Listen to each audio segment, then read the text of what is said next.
What is going on, people? We got one of the two only hard content in the game today, Simulated Universe.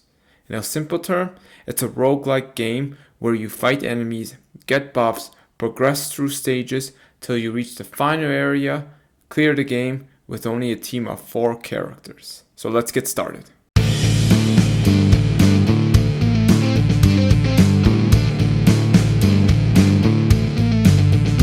Alright, before you even start Simulated Universe, you have to do a quest that Herta has for you to do. You knock it out and you jump right into the world. You start in World 1, and in the main screen you see 6 worlds. You gotta clear each world to unlock the higher difficulties. And each world has a certain amount of stages. The max stages, though, throughout the worlds will be 13. The earlier worlds have less stages. Once you enter there, you see a bunch of mobs, and you gotta clear the mobs to progress in the world to each stage. The mobs can vary from 1 to 3, as well as an elite mob before you reach the final stage. Each time you defeat a mob, you'll get a blessing, and the blessing boosts specific stats such as attack, has to deal with paths. If you have a hunt character, you have increased attack. If you have specific energy recharge for every time someone gets attacked or someone starts a turn, there are many different things, many different blessings you can get for that. You have to defeat the elite mob. That usually happens in every 4th stage. You have to clear an elite mob.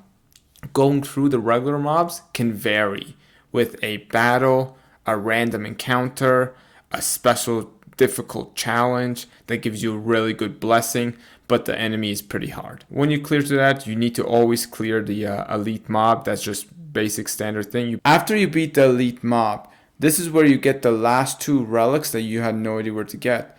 When you open up the world, it'll tell you you'll get one ability set and then you'll get another ability set. And the elite mob, you have to spend some Trailblaze power after beating it to roll for one of those sets. And hopefully you'll get the set you want, as well as the piece to that set. So it's just more RNG beyond RNG. Beat it and you get into a respite location.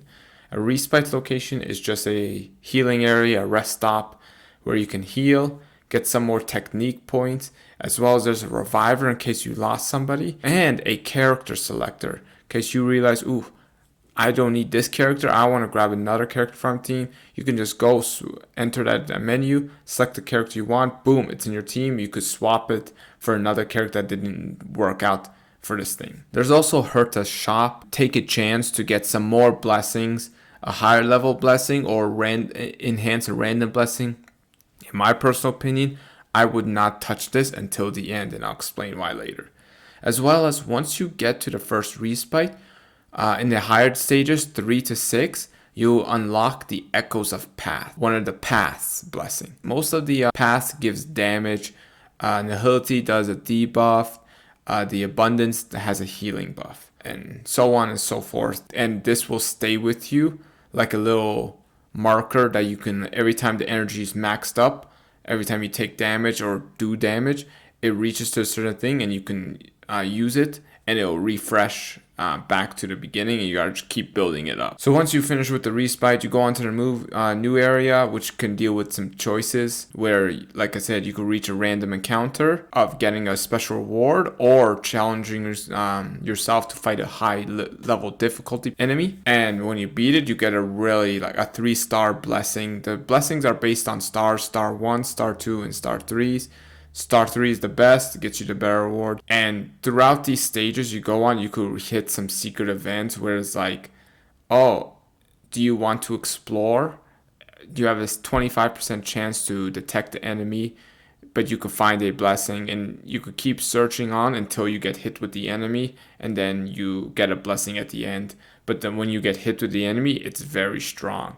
That's different from like a little challenge mode where it's like, hey, fight this enemy, he's very tough, win, you get a good reward. 2 different things. So once you clear through that and hit through all the respites, and a higher difficulty, there's a total of 3 respites. You get one in like the 4th, you get one in the 8th, and then you get one in the 12th. And the last respite would hit you into the final stage, which is 13. And during the last respite before the final boss, you get to visit Herta's shop. And this is where you would want to use it, because each time you defeat an enemy, you also get currency. And once you get to Herta's shop, you can upgrade the blessing of your choice. Focus on any 3-star blessing and focus on any energy increase blessing or whatever blessing you'd want before you fight the final boss. Worlds 1 and 2 are just normal robot bosses that you see throughout the overworld. Starting stage 3, you actually fight characters. You'll fight Jeopard. World 4, you'll fight Svarog. World 5, you fight Kefka. And World 6, you fight Kokolia. And the crazy part about them is each boss has 3 stages. Once you defeat them from 100 to 0 for the first stage, you gotta fight them again. And you gotta fight them a total of 3 times. And each stage, they have a little requirement. With the final bosses, once you hit to World 3, they start having like difficulty levels. 1 and 2, it's just standard thing. You beat it, you're done. Once you get to 3 through 6, is difficulty stages from like 1 through 6. Once you get to World 3, you get a different difficulty stage. You'll unlock through your equilibrium level. Each level you increase for your equilibrium, you'll get a higher difficulty stage where you fight the world bosses for 3 to 6. And finally, let's go on to the final thing where it's like, what is the point of this? Like, what is it worth? Once you clear the final boss, you beat it. 1, you'll get this ability tree where you can enhance your skills, your stats, gives you special buffs. It will help you out fight difficult enemies through the simulator as you boost your abilities. So after you take care of the ability tree, you get to also check out Herta's shop from the outside of the game, which has 5-star light cones and superimposed items to boost up those light cones. Pretty good rewards, and these 5-star light cones are no joke. But you get them by getting a Herta's ticket, and once you clear all the worlds, you can only get those tickets with the weekly reward system, which I will talk about is a point system that each time you clear a world, you get a certain amount of points until you reach a maxed amount of points for that week. Another thing is this also is affected by your equilibrium level. The higher level you go, the more points you'll need at some point. But at the same time, each time you clear a higher level, the amount of points for clearing it would also increase. At Equilibrium 2, that's when you could start Simulated Universe. You start with like 4,000 points you need. At level 3, you get 7,000 points. And at level 4, which is the highest I ever got, you need 10,000 points. So it seems like it's increasing by 3,000 each time. But the amount you get for beating one increases as well. So that's the gist of it. Now there's a key thing. You can go back and do old levels, but when you're starting out, the first thing you want to do is clear World 1 and clear World 2 as soon as possible, because that is how you unlock the ability tree. You don't even need to clear World 2 actually. You need to just enter and give up, because the moment you lose, Herta will say, oh, you need to get stronger, and gives you the ability tree where you can start unlocking stuff. That's when you start progressing. And every time you clear a world, you will get points for that ability tree. So there's a cheese where you can just keep going to World 1, clear it, or just get enough to get a certain amount of ability points and keep repeating it, cycling, where you could literally max out your ability tree so early on that none of the simulated universes will actually be troublesome. It's not going to be difficult. That's a cheese. I know about it, but I don't think it's worth it. You can actually clear it without maxing out your ability tree. Before reaching Trailblaze level 50, my characters were still level 50, which could go up to 60. They're all level 50, and I cleared world level 6 a second try. Like, I failed the first time, and it was crazy how I failed, but the second time I tried it, no problem, had no issue whatsoever, and I cleared all the worlds, and then I beat the higher level each time once I got to level 50 and increased my equilibrium level. So that's about it. I wouldn't worry about cheesing it.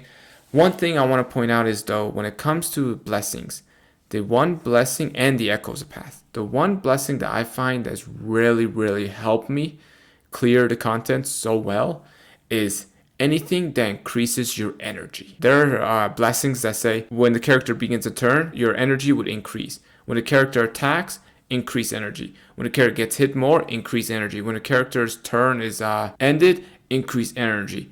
It is crazy because if you keep getting all those blessings that increase energy, you can have a moment where main character, Zila, any of your characters have their ult all the time. I one time when I was doing something had main character's ult 5 times in a single battle.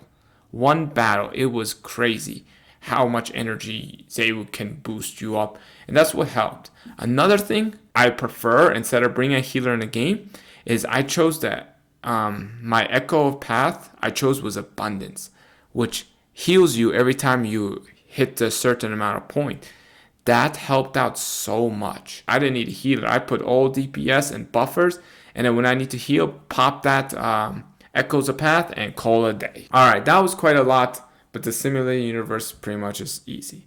As long as you collect a lot of blessing, fight all the enemies, and pick the right type of blessing, anything that deals with energy, and you get lucky with RNG, and have a good healer, Echoes of Path, you can clear any of the worlds, even with the OG8. Well, if you find this helpful, like, subscribe, comment down below, and that's it for me. Peace!